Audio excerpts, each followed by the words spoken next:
Capítulo 30. Luchen cual ángeles. La tarde del 30 de octubre de 1838 era fresca y agradable en Hunts Mill, un pequeño poblado del condado de Caldwell. Los niños jugaban bajo un cielo despejado a orillas del arroyo Shoal. Las mujeres lavaban ropa en el río y preparaban la comida. Algunos hombres estaban en el campo cosechando los cultivos para el invierno, mientras otros trabajaban en los molinos que se hallaban a lo largo del río.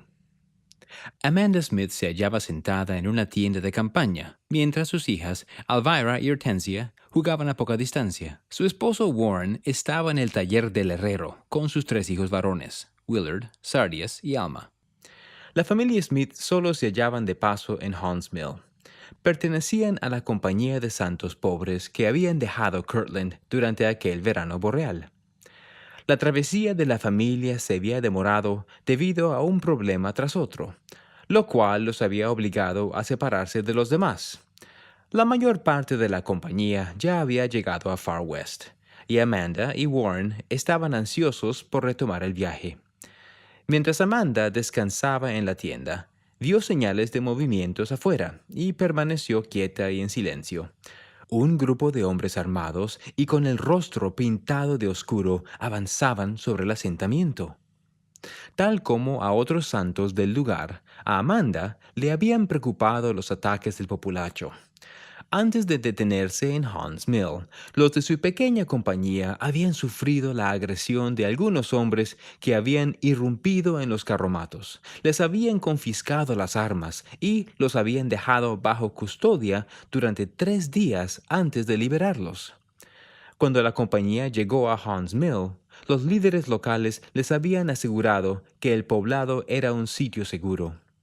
David Evans, el líder de los santos del lugar, había concertado una tregua con los vecinos, quienes dijeron que deseaban vivir en paz con ellos. No obstante, como precaución, habían colocado guardias alrededor del asentamiento. Ahora el peligro se cernía sobre los santos de Hunts Mill. Amanda tomó sus niñitas y corrió al bosque que estaba junto al estanque del molino. Oyó el tronar de disparos de armas de fuego detrás de ella y el silbido de una ráfaga de balas que pasó cerca de ella y de los demás que se dirigían atropelladamente a los árboles. Cerca de la herrería, David agitó el sombrero y pidió a gritos un alto el fuego.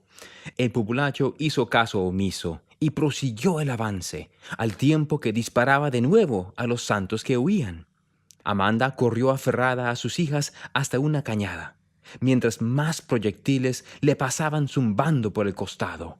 Al llegar al fondo, ella y las niñas se apresuraron a cruzar por un tablón que hacía las veces de puente sobre el estanque y conducía al pie de una colina que estaba del otro lado. Mary Stedwell, una mujer que corría junto a ella, alzó las manos en dirección al populacho e imploró clemencia. El populacho disparó otra vez y un proyectil le destrozó la mano. Amanda le gritó a Mary que se pusiera a cubierto detrás de un árbol caído. Ella y sus hijas se internaron en el bosque y se escondieron en unos arbustos del otro lado de la colina. Oculta del populacho, Amanda abrazó a sus pequeñas y escuchó mientras los disparos resonaban por todo el poblado. Cuando comenzó la balacera, Alma, el hijo de Amanda de 6 años de edad, y el hermano mayor de éste, Sardius, siguieron a su padre hasta la herrería, donde los santos habían guardado las pocas armas que poseían. En el interior, había decenas de hombres que trataban desesperadamente de repeler a los atacantes, valiéndose del taller como defensa. Quienes tenían armas disparaban al populacho a través de los resquicios que había en las paredes de troncos. Aterrados, Alma y Sardius se arrastraron hasta quedar debajo del fuelle de herrero junto con otro niño. El populacho en el exterior rodeó el taller y se acercó a los santos. Algunos hombres corrieron a la puerta pidiendo clemencia a gritos, pero los constantes disparos del populacho los derribaron. Alma se mantuvo oculto debajo del fuelle, conforme la balacera aumentaba y se intensificaba. Los del populacho rodearon de cerca el taller, metieron las armas en los resquicios de los muros y dispararon a los hombres a corta distancia. Uno tras otro, los santos cayeron al suelo con impactos de proyectiles en el pecho, los brazos y los muslos. Desde debajo del fuelle, Alma oía los quejidos de dolor de los hombres. Enseguida, el populacho acometió contra la entrada, disparando a más hombres conforme éstos intentaban escapar. 3 proyectiles hirieron al muchacho que estaba junto a Alma y cayó inerte. Un hombre divisó a Alma y le disparó de tal modo que le abrió un hoyo en la cadera. Otro hombre descubrió a Sardius y lo arrastró al exterior. Empuñó el cañón de su arma brutalmente contra la cabeza del niño de 10 años y jaló el gatillo, matándolo de forma instantánea. Uno de los del populacho volvió la cabeza para apartar la vista. «Fue una verdadera lástima matar a esos muchachitos», dijo. «Las liendres se convierten en piojos», contestó otro. Los santos de Far West, que ignoraban la orden de exterminio del gobernador, tenían la esperanza en que Boggs enviaría ayuda antes que los populachos sitiaran al pueblo. Al divisar desde la distancia que una tropa de unos 250 milicianos se acercaba el 30 de octubre, se llenaron de dicha. Pensaron que el gobernador al fin había enviado la milicia del estado para protegerlos. Al mando de las fuerzas se hallaba el general Alexander Doniphan, que había ayudado a los santos anteriormente. El general Doniphan formó las tropas en una columna frente a las fuerzas de los santos, que estaban ubicadas cerca de los límites de Far West, y éstos izaron la bandera blanca de tregua. El general aún aguardaba órdenes por escrito del gobernador, pero él y las tropas no habían venido a proteger a Far West. Se hallaban allí para poner bajo su control a los santos. Aunque sabía que las fuerzas de los santos superaban el número de las tropas de Missouri, General Hinkle, el santo de los últimos días a cargo del regimiento del condado de Caldwell, se inquietó y mandó que sus tropas se retiraran. Mientras los hombres retrocedían, José cabalgó entre las filas, confundido ante la orden de George. «¡Retirarnos!», exclamó. «En nombre de Dios, ¿a dónde vamos a retirarnos?». Entonces mandó a los hombres que regresaran al campo y se alienaran de nuevo. Luego, unos mensajeros de la milicia de Missouri se acercaron a los santos con órdenes de garantizar la evacuación segura de Adam Lightner y su familia de la ciudad. Adam no era miembro de la iglesia, pero se había casado con Mary Rollins, una mujer de 25 años de edad, que, años antes y mientras era una jovencita, había rescatado las páginas del libro de mandamientos de una turba en Independence.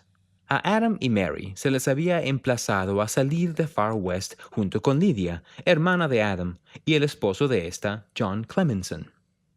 Al enterarse de lo que requerían los soldados, Mary acudió a Lydia y le preguntó lo que ella pensaba que debían hacer. «Haremos lo que tú digas», dijo Lydia. Mary preguntó a los mensajeros si las mujeres y los niños de Far West podrían abandonar el poblado antes del ataque, a lo cual respondieron que no. «¿Permitirán que salga la familia de mi madre?», preguntó Mary. «Las órdenes del gobernador fueron que nadie salvo sus 2 familias puedan salir», le respondieron. «Si ese es el caso, me niego a ir», dijo Mary. «Yo moriré cuando ellos mueran, pues soy una mormona de pura cepa y no me avergüenza decirlo». «Piense en su esposo y su hijo», replicaron los mensajeros. «Él puede irse y llevar al niño consigo si lo desea», dijo Mary, «pero yo permaneceré con el resto». Conforme partían los mensajeros, José cabalgó hasta ellos y dijo: «Vayan a decirle a ese ejército que se retire en 5 minutos, o les haremos pasar un infierno». Los milicianos montaron de regreso hasta sus líneas, y las tropas de Missouri enseguida se retiraron hasta el campamento principal. Más tarde, ese mismo día, llegaron más de 1,800 hombres al mando del general Samuel Lucas, que había sido uno de los que comandaron la expulsión de los santos del condado de Jackson 5 años antes. No había más de 300 santos armados en Far West, pero tenían la determinación de defender sus familias y hogares. El profeta reunió las fuerzas de los santos en la plaza principal de la ciudad y les dijo que se prepararan para la batalla. «Luchen cual ángeles», dijo José. Él creía que, si la milicia de Missouri atacaba, el Señor enviaría a los santos 2 ángeles por cada hombre que les faltase. No obstante, el profeta no quería iniciar el combate. Aquella noche, los santos apilaron todo lo que podían hasta formar una barricada que se extendía unos 3 kilómetros a lo largo de los límites este, sur y oeste de la ciudad. Mientras los hombres encajaban maderos de vallas entre cabañas de troncos y carromatos, las mujeres reunían provisiones por si ocurría el ataque. Los vigías montaron guardia toda la noche. En Huntsville, Willard Smith, de 11 años de edad e hijo mayor de Amanda Smith, salió de detrás de un árbol grande, cerca del estanque del molino, y se deslizó al interior de la herrería. Al comenzar el ataque, había tratado de permanecer con su padre y hermanos, aunque no había podido abrirse camino hasta el taller. Entonces se puso a cubierto detrás de una pila de leña. Cuando el populacho se dispersó y descubrió dónde estaba, fue de casa en casa, esquivando los disparos mientras corría, hasta que la turba abandonó el asentamiento. En la herrería, Willard encontró el cuerpo sin vida de su padre, que se había desplomado en la entrada. Vio el cuerpo de su hermano Sardius, cuya cabeza había quedado terriblemente desfigurada por el disparo. Otros cuerpos, más de 12, yacían amontonados en el suelo, dentro del taller. Willard buscó entre ellos y halló a su hermano Alma. El muchacho estaba tendido inmóvil en la tierra, pero aún respiraba. Sus pantalones estaban cubiertos de sangre en la parte en que le habían disparado.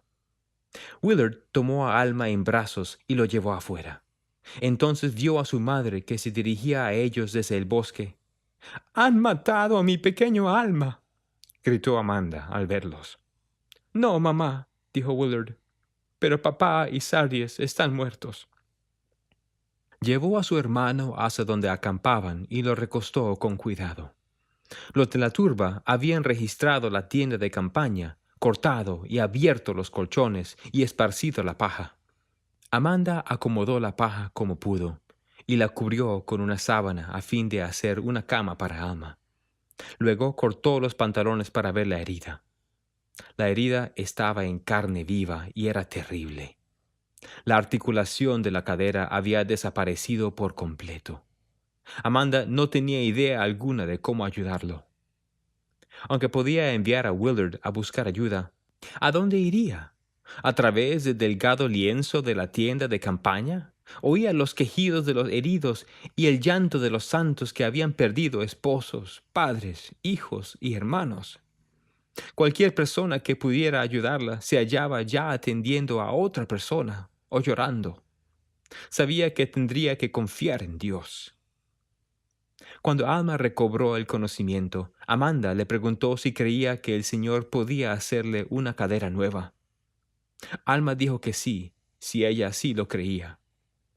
Amanda reunió a sus otros 3 hijos alrededor de Alma. Entonces oró. «Oh, mi Padre Celestial, tú ves a mi pobre muchacho herido y conoces mi inexperiencia. Padre Celestial, indícame lo que debo hacer». Terminó la oración y oyó una voz que dirigía sus acciones. Las brasas de la fogata de la familia aún humeaban afuera.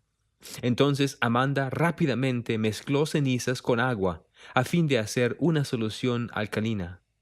Empapó un paño limpio con la solución y lavó la herida de Alma con suavidad, repitiendo el procedimiento una y otra vez hasta que quedó limpia.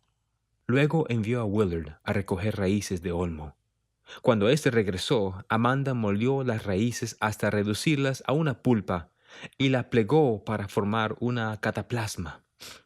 Luego colocó la cataplasma sobre la herida de Alma y la vendó con una tela de lino. Ahora quédate recostado y no te muevas, y el Señor te hará otra cadera, dijo a su hijo. Después de ver que estaba dormido y que los demás muchachos estaban a salvo dentro de la tienda, Amanda salió y lloró. A la mañana siguiente, el 31 de octubre, George Hinkle y otros líderes de la milicia de los Santos se reunieron con el General Donovan bajo los términos de la bandera blanca de tregua. Donovan aún no había recibido órdenes del gobernador, pero sabía que éstas autorizaban el exterminio de los Santos. Cualquier negociación de paz, explicó, debía esperar hasta que él viera las órdenes. Además, dijo a George, que el general Lucas, el antiguo enemigo de los Santos, estaba ahora al mando de las fuerzas de la milicia. De regreso a Far West, George comunicó a José Smith lo que le habían dicho. Alrededor de ese momento llegaron unos mensajeros de Hunts Mill con noticias de la masacre. Se había asesinado a 17 personas y había más de 12 heridos. Ambas noticias contristaron a José. El conflicto con los habitantes de Missouri se había intensificado mucho más allá de los ataques y de las escaramuzas menores. Si el populacho y las milicias rompían la línea de las barricadas, la gente de Far West podría sufrir la misma suerte que la de Hunts Mill. Arrástrese y suplique la paz, mandó José a George. El profeta dijo que prefería morir o ir a la cárcel durante 20 años antes de ver a los santos masacrados. Más tarde, aquel mismo día, llegaron las órdenes del gobernador y George y otros líderes de la milicia hicieron arreglos para reunirse con el general Lucas en una colina cerca de Far West. El general llegó por la tarde y leyó la orden de exterminio en voz alta. Los santos estaban estupefactos. Sabían que Far West estaba rodeado por casi 3,000 milicianos de Missouri, deseosos de ir a la batalla en su mayoría. Todo lo que Lucas tenía que hacer era hacer sonar la carga y sus tropas invadirían la ciudad.